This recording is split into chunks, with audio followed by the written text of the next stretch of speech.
ती जाण्याआधीच मी त्या ठिकाणाहून निघून गेलो होतो. ती निघून गेली आणि त्यानंतर आमचा पूर्ण परिवार हा गावातील घर सोडून नेहमीसाठी शहरात राहण्यासाठी आला. माझं जीवन हे अगदी रटाळ झालं होतं. रोजचा सूर्य उगवला की तेच महाविद्यालयात जाणं आणि सूर्य मावळतीला आला की परत येणं. आज तिला माझ्यापासून दूर जाऊन 54 दिवस झाले होते आणि अचानक त्या दिवशी माझा फोन वाजला. मी आपल्या रोजच्या सवयीप्रमाणे मावळत्या सूर्याला बघत होतो. फोन उचलताच माझ्या तोंडातून शब्दही फुटेना, कारण फोन उचलताच माझ्या कानावर जो पहिला शब्द पडला होता तो होता अहो. माझा विश्वासच बसेना. हे सगळं सत्य आहे की स्वप्न? बराच वेळ ती माझ्याशी बोलली. मला म्हणत होती, त्या दिवशी मी जाण्याआधी तुम्ही निघून का गेलेत? माझ्याशी बोलले का नाहीत? आणि तुमच्या डोळ्यात पाणी का येत होतं? तिचा प्रत्येक प्रश्न अगदी सरळ होता, कारण ती अगदी निर्मळ स्वभावाची होती. तिच्या मनात कुठेही कपट नव्हतं. त्या दिवशी आम्ही बराच वेळ बोलत होतो. त्यानंतर आम्ही वारंवार बोलू लागलो. एकमेकांच्या जीवनातील अगदी छोट्या छोट्या गोष्टी, जीवनात आलेला प्रत्येक अनुभव एकमेकांना सांगू लागलो. आणि एके दिवशी अचानक तिला म्हटलं, तुला एक गोष्ट सांगू? ती म्हणाली, सांगा ना. मी तिला म्हटलं, ज्या दिवशी तुम्हाला भेटली ना, त्या दिवशीचं तुझं ते हास्य नेहमी माझ्या डोळ्यासमोर फिरत असतं. आणि ते हास्य आठवलं की मला कोणीतरी लिहिलेलं ते वाक्य आठवतं. जे कुणी लिहिलं आहे ते मी नाही जाणत, पण मला नेहमी आठवत असतं. ती तक्षणी म्हणाली, कुठलं वाक्य? मी बोलू लागलो, तू हसतेस आणि मला शब्द सुचतात. निर्मळ चांदण्या माझ्यासोबत तुझ्या सहवासात होऊन नाचतात. तुला काय हवं आहे मला पक्क ठाऊक असावं. तुझी माझ्या जवळून दूर जाण्याची ओढ कधी कधी व्याकुळ करते, तर कधी कधी माझं जगणं कठीण करते. ती तिकडनं फक्त एवढीच म्हटली, छान आहे बरं.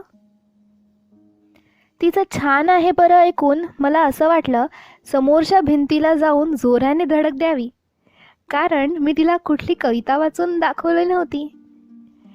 मी तिला अनुभव आलेले माझे भाव सांगत होतो. शेवटी आता मी पक्क ठरवलं की आज तिला मी विचारणार, तुझं माझ्यावर प्रेम आहे की नाही?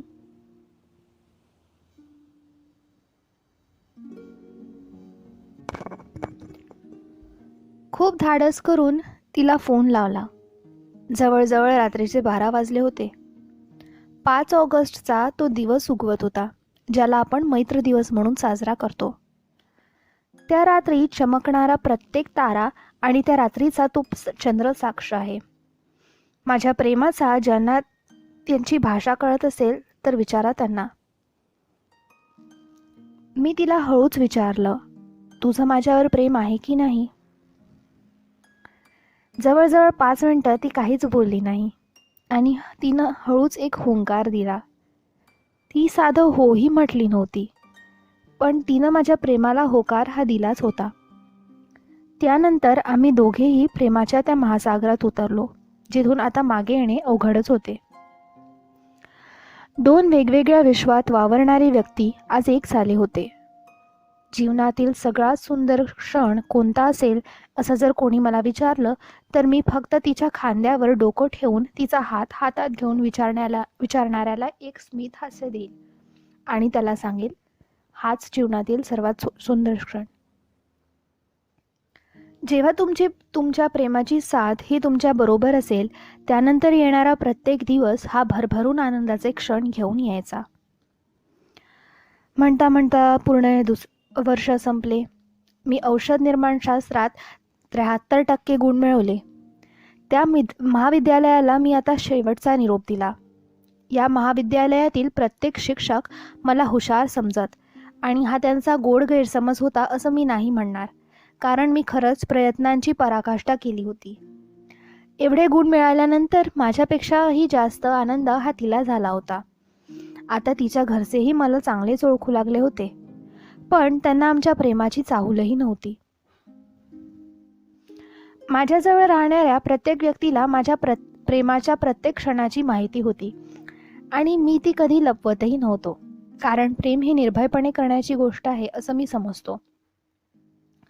थोडे दिवस उलटाच माझे चांगल्या गुणांमुळे माझी एक योग्य अशा कंपनीत निवड झाली आणि आमच्या दोघांचेही जीवन सुखानं पुढे सरकेल एवढा पगार मला तिथे नक्कीच मिळाला. तिलाही खूप आनंद झाला, पण त्या कंपनीची एक स्पर्धा पार केल्याशिवाय मलाही ही नोकरी मिळणार नव्हती. त्यासाठी मला काही दिवस दिल्लीला जावं लागणार होतं आणि याच काळात तिच्या सुट्ट्या सुरू झाल्या. जवळ असलेलं शहर जिथे ती सुट्ट्या घालवण्यासाठी येणार होती ते शहर माझ्या शहरापासून अगदी हाकेच्या अंतरावर होतं, पण या काळात मला दिल्लीला जावं लागणार म्हणून मी खूप व्याकुळ झालो होतो. मात्र तिनं मला धीर दिला. ती मला म्हणाली, तुम्ही जा, काळजी नका करू, चिकाटीनं ती स्पर्धा पार करा, मी तुमची वाट बघते, आपण नक्कीच भेटू. या काळात मला रोज तिचा फोन येत होता. ती नेहमी मला धाडस द्यायची. ती माझ्यासोबत असली की यश हे माझंच, यात तीळमात्रही शंका नव्हती. तिनं माझ्यातल्या जागी केलेल्या याच आत्मविश्वासामुळे मी दिल्लीतल्या त्या कंपनीच्या स्पर्धेत प्रथम स्थान मिळवलं आणि निघालो परतीच्या प्रवासाकडे. आणि तेवढ्यात तिनं मला फोन करून सांगितलं, माझ्या शहरात येणाऱ्या तिच्या मावशीकडे ती आता पुढच्या सुट्ट्या घालवण्यासाठी येणार होती.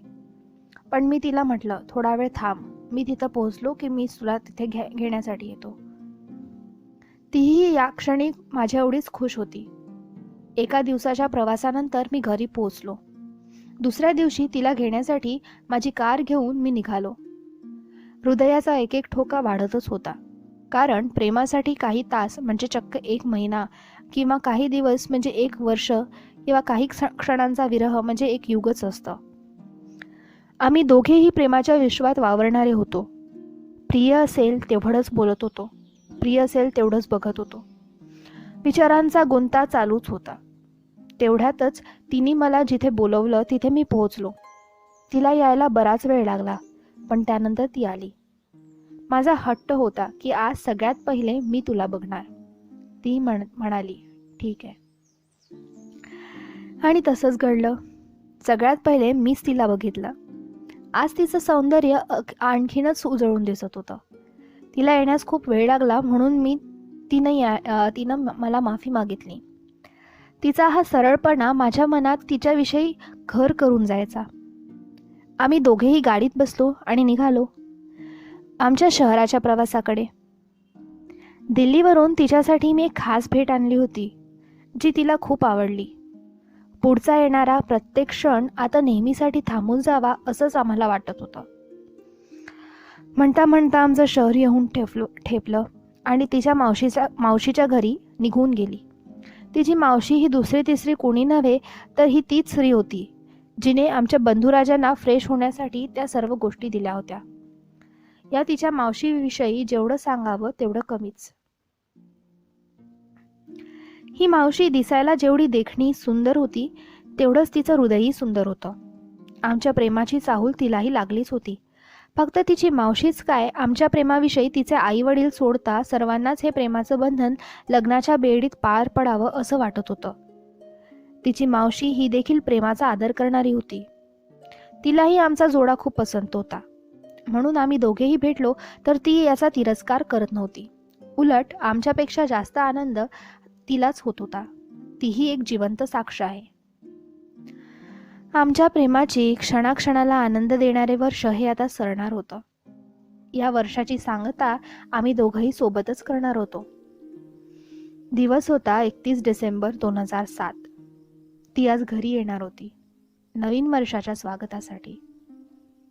ती पूर्ण रात्र 12 वाजेपर्यंत तिची मावशी, ती आणि आमचा परिवार जाणाऱ्या वर्षाची सांगता आणि येणाऱ्या वर्षाचं स्वागत करणार होतो.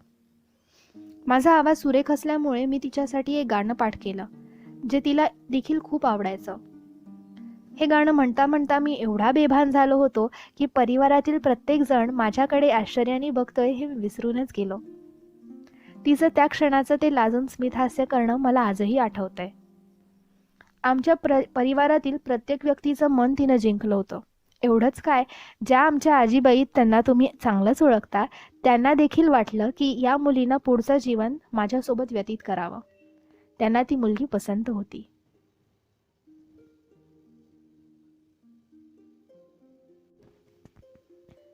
येणाऱ्या नवीन वर्षाचं स्वागत आम्ही दोघांनी अगदी हृदयाच्या अंतःकरणातून केलं होतं. पण येणारा काळ हा असा होता ज्याने आमच्या हृदयावर हल्ल्यांचा वर्षाव केला.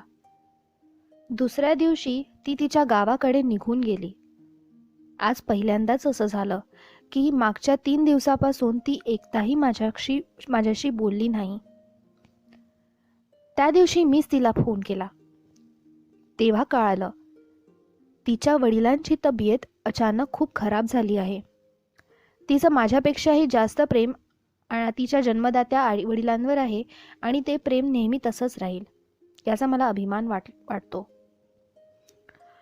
दिवसेंदिवस तिच्या वडिलांची तब्येत खराब झाली आहे, पण तिची आई या प्रत्येक क्षणाला खंबीरपणे लढा देत होती हे मी बघितलंय. तिच्या वडिलांना पुढच्या उपचारासाठी मी राहत असलेल्या शहरातच आणण्यात आले होते. त्यामुळे मीही त्यांच्या मदतीला धावलो. भगवंताची साक्ष घेऊन सांगतो, या मदतीमागे माझा कुठलाही स्वार्थ नव्हता. त्या जागी कोणीही असतं आणि मला मदतीचा हात मागितला असता तरी मी देखील असाच धावलो असतो. या काळात त्यांची तब्येत अचानक खराब झाली आणि आणखीनच ती होत गेली. स्वतःच्या वडिलांना भेटण्यासाठी तीही 1 दिवस अगोदर शहरात आली. त्या दिवशी ती आमच्याच घरी राहिली. मीही स्वतःचं प्रेम बाजूला ठेवून तिला आधार देत होतो, कारण तिला माझी गरज होती हे मी जाणतो. तिच्या वडिलांचं ऑपरेशन झालं होतं, ज्यात असं कळालं की त्यांना कर्करोग झालाय. त्यांची देखील आर्थिक परिस्थिती तशी एकूण नाजूकच होती, पण तरी देखील तिची आई या संसाराच्या रथाचं सारथ्य खंबीरपणे करत होती. येणारा प्रत्येक दिवस हा काळोखाच्या अंधारात ढकलत होता आणि ह्याच काळात आमच्या प्रेमाची गोष्ट तिच्या आई वडिलांना कळाली. ती गोष्ट कळाली फक्त तिच्या भाऊरायांच्या कृपेमुळे. ज्या ठिकाणी मला त्या दोघांना आधार द्यायचा होता त्यांच्याच नजरेत मी आता पडलो होतो.